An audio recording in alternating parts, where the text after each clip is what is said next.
मैं आई हूँ आज गंगा किनारे और ये है पटना का गांधी घाट। तो चलिए मैं यहाँ दिखाती हूँ आप लोगों को कि ये बहुत ही सुंदर है और ये देखने में बहुत ही अच्छा लगता है।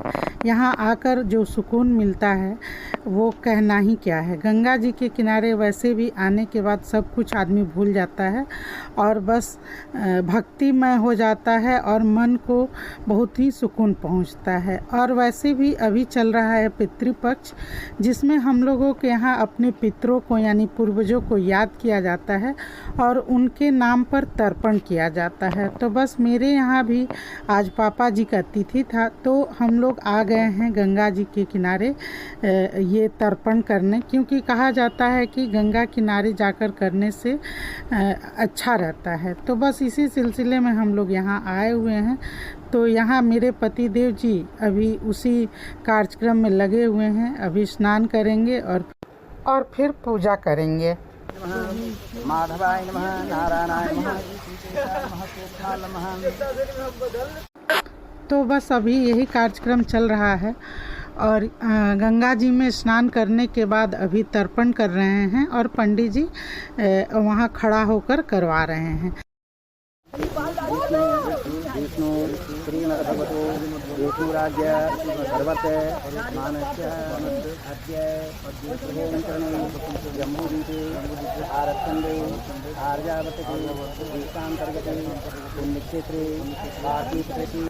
तो इस तरह से आपने देखा कि कैसे पंडित जी पूजा करवा रहे हैं।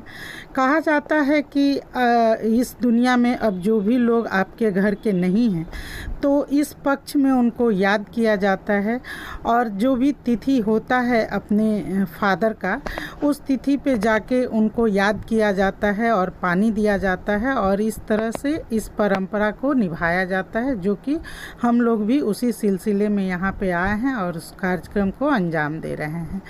और अब चलिए देखते हैं, इधर जब सब पूजा पाठ ख़त्म हो रहा है तो देखते हैं कि ये गांधी घाट पे और क्या हो रहा है। तो देखिए यहाँ गंगा जी कितनी उफान पे हैं। अभी कुछ दिन पहले तक पानी अंदर शहर में भी आया हुआ था थोड़ा सा, लेकिन अभी निकल गया है तो घाट क्लियर हो गया है। तो अभी सारा घाट कम से कम दिख रहा है और ये पूजा करने के लायक बन चुका है।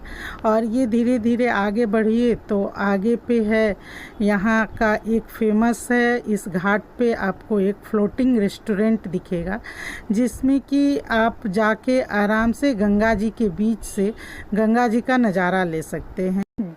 जब यहाँ पे गंगा आरती होता है तो लोग जाके इस बोट से गंगा जी के बीच से इस गंगा आरती का नज़ारा देखते हैं और उसका आनंद उठाते हैं। और घाट के किनारे आप देख सकते हैं कि जो भी वॉल है उस पे कितना सुंदर चित्रकारी किया गया है। ये है मिथिला आर्ट, जो कि पटना में आपको हर वॉल पे ये देखने को मिलेगा, जिसको मधुबनी पेंटिंग कहते हैं, और जिससे कि पटना शहर बहुत ही सुंदर दिखता है। और यहाँ आप गंगा जी का आनंद लीजिए। देखिए गंगा जी में अभी बहुत ज़्यादा पानी है और बहुत ही सुंदर गंगा दिख रही हैं। साथ ही बता दें कि जो फ्लोटिंग रेस्टोरेंट है, जो ये जाने का रास्ता है और वहाँ आपको दिख रहा है, वो उसका यूज लोग छोटा मोटा पार्टी करने में भी करते हैं, जैसे बर्थडे पार्टी है, मैरिज एनिवर्सरी पार्टी है, इस तरह से। और इधर है कुछ छोटा मोटा व्यवस्था जहाँ पे आप जाकर अगर भूखे हैं तो कुछ खा सकते हैं, हल्का फुल्का चीज़, और कोल्ड ड्रिंक्स, पानी, ये सब मिल सकता है। तो यहाँ पे आप आराम से बैठ के और गंगा जी का आनंद ले सकते हैं और कुछ खाने पीने का मन है तो खा भी सकते हैं। और इस तरह से इस घाट से अगर आप आगे बढ़ते हैं तो ये घाट अलग अलग नामों से बना हुआ है, लेकिन अगर आप चलते हैं तो कब आप एक छोर से दूसरे छोर पहुंच जाएंगे आपको पता भी न चलेगा। और ये देखिए यहाँ मैगी का आनंद लिया जा रहा है। वैसे भी पटना यानी पाटलिपुत्रा गंगा जी के किनारे बसा हुआ है और इसका इतिहास बहुत ही प्राचीनतम है। इसको एंशिएंट पीरियड से ही जाना जाता है और इसका इतिहास भी है।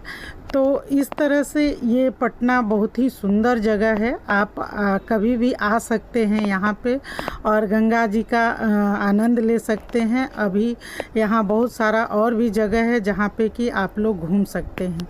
तो कभी मौका लगे तो आप पटना आएँ और पटना का आनंद लें।